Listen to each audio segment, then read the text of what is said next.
अस्सलाम वालेकुम, मैं हूँ अजवाल अशरफ। पाकिस्तान में एक नई आइनी तरमीम लाने की कोशिश की जा रही है और ये आइनी तरमीम असल में जो इस वक्त चर्चेस को कंट्रोल करने के हवाले से, अदलिया को कंट्रोल करने के हवाले से ये आइनी तरमीम लाई जा रही है, क्योंकि पिछले 6 महीने से जो मामला हुए हैं उसके बाद ना सिर्फ हुकूमत को बल्कि इस्टेब्लिशमेंट को भी इस बात की रियलाइजेशन हुई है, उनको भी एहसास हुआ है कि अगर हमने अदलिया को मैनेज ना किया, अदलिया को कंट्रोल ना किया, तो फिर उसके बाद फैसले हमारी मर्ज़ी के मुताबिक नहीं हो सके, बल्कि ये आइन और कानून के मुताबिक हो गए, जिसकी वजह से ये आइनी तरमीम लाने का फ़ैसला किया गया। अब ये आइनी तरमीम के अंदर क्या हो सकता है और क्या ये आइनी तरमीम वाकई में हो सकती है, उसके लिए जो रिक्वायर्ड नंबर है, जो मतलूबा तादाद चाहिए, जो इनको नंबर गेम चाहिए, क्या वो हुकूमत हासिल कर पाएगी, ये दो बड़े अहम तरीन सवाल हैं। और इसके बारे में मेरे पास बाकायदा इंफॉर्मेशन मौजूद है कि ये आइनी तरमीम लाने का मकसद क्या है, आइनी तरमीम ला के लिए क्या मकसद हासिल करना चाहते हैं और क्या ये इस आइनी तरमीम को पास कर सकते हैं। और तीसरा एक और अहम तरीन सवाल कि अगर ये आइनी तरमीम हो जाती है तो क्या उसको सुप्रीम कोर्ट के अंदर चैलेंज किया जा सकता है। सबसे पहले मैं आपको ये बता दूं कि अदलिया को कंट्रोल करने के लिए ये आइनी तरमीम लाई जा रही है। देखिए, आप इस बात को समझें कि एक पाकिस्तान में दो बहुत अहम तरीन इदारे हैं। वैसे जो रियासत के 3 अहम तरीन सतून या पिलर्स जिनको कहा जाता है, उसमें एक होता है लेजिस्लेचर, मुक़न्नना या पार्लियामेंट, दूसरी होती है एग्जीक्यूटिव और तीसरी होती है अदलिया। ये 3 पिलर्स हैं।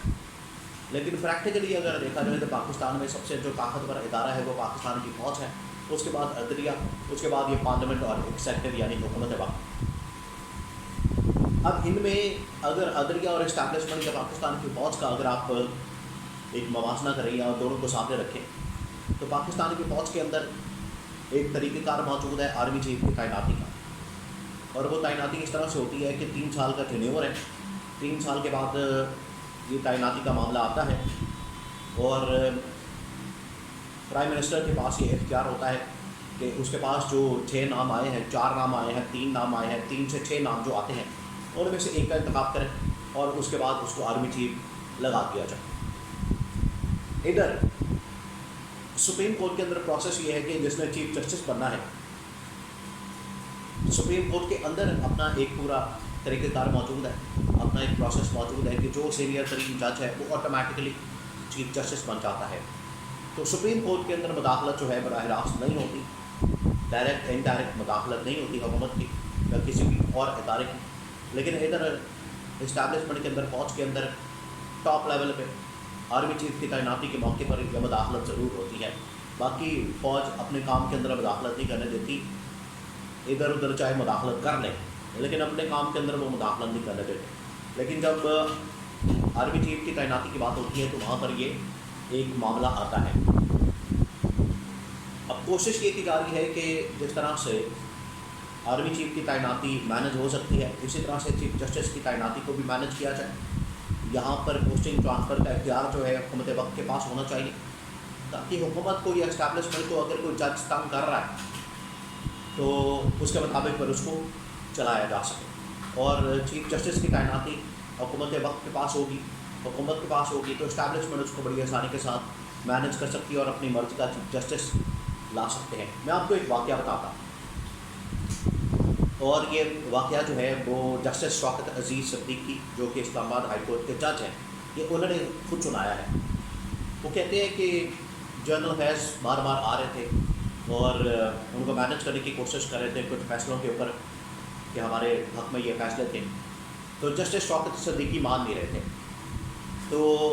फिर जनरल फैज़ ने एक बहुत बड़ा जुमला कहा था शौकत अज़ीज़ सिद्दीकी को, जो कि उन्होंने रिकॉर्ड के ऊपर बात की। जनरल फैज़ ने कहा कि जैसे शौकत सिद्दीकी को कि आप मेरी नौकरी के पीछे क्यों पड़े हुए हैं, आप मेरी नौकरी के पीछे क्यों पड़े हुए हैं। तो जस्टिस शौकत सिद्दीकी ने कहा कि मैं किस तरह से आपकी नौकरी के पीछे पड़ गया। जनरल फैज़ ने कहा कि आप मैनेज नहीं हो रहे, जिसकी वजह से मुझे ऊपर से डंडा आ रहा है, तो ये मेरे लिए मसला पैदा करेगा। और मुझे कहा जाता है, मुझे टॉप मिलिट्री कमान से कहा जाता है کہ جنرل صاحب آپ سے ایک ججری مینج ہو رہا ہے اسلام آباد ہائی کورٹ کا، آپ کیا کام کریں گے، یہ معاملہ ہوتا ہے۔ تو اب یہ جو آئینی ترمیم لائی جا رہی ہے، آئینی ترمیم پاکستان کے اندر لانے کا مقصد یہ ہے کہ ججز کو مینج کیا جائے، یا سپریم کورٹ کو مینج کیا جائے، یا باقی ہائی کورٹ کے ججز کو مینج کیا جائے، اور پارلیمنٹ کا مشترکہ اجلاس بلایا جائے۔ اب اس میں نمبر گیم کا معاملہ ہے۔ نمبر گیم اس وقت حکومت کے پاس پوری نہیں ہے، حکومت اب کوشش کرے گی کسی طرح سے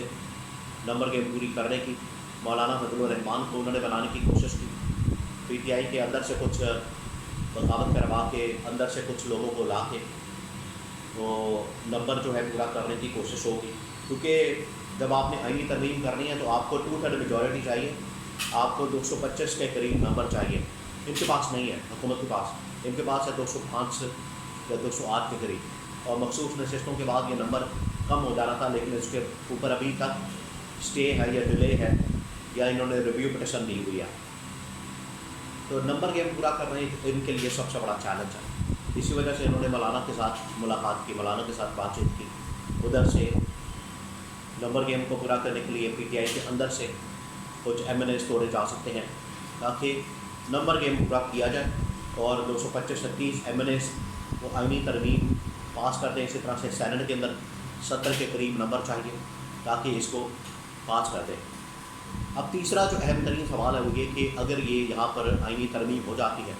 تو کیا اس کو سپریم کورٹ کے اندر چیلنج کیا جا سکتا ہے، کیا اس کو سپریم کورٹ کے اندر چیلنج کر دیا جائے گا؟ تو بات یہ ہے کہ اس طرح کی بہت ساری ترامیم جو کہ ماضی کے اندر ہوئی ہیں ان کو بھی آخرکار چیلنج کیا گیا، اور چیلنج کرنے کے بعد سپریم کورٹ اس کو خارج بھی کر سکتی ہے، اس کو اڑا بھی سکتی ہے، کیونکہ یہ سپریم کورٹ کے اندر مداخلت کے مترادف ہوگا، اندر مداخلت کی جا رہی ہے، ان کے رولز کے اندر مداخلت کی جا رہی ہے، اور اس طرح سے پہلے بھی ہو چکا ہے چیف جسٹس افتخار محمد چودھری کے زمانے میں۔ لیکن یہاں پر چیف جسٹس قاضی فائز عیسیٰ، کیونکہ اس کے بینیفیشری زیادہ تر وہ بنیں گے، تو چیف جسٹس قاضی فائز عیسیٰ ضرور اس کو مینج کرنے کی کوشش کریں گے، ضرور اس کو اپنے حق میں کرنے کی کوشش کریں گے، اور اس کے خلاف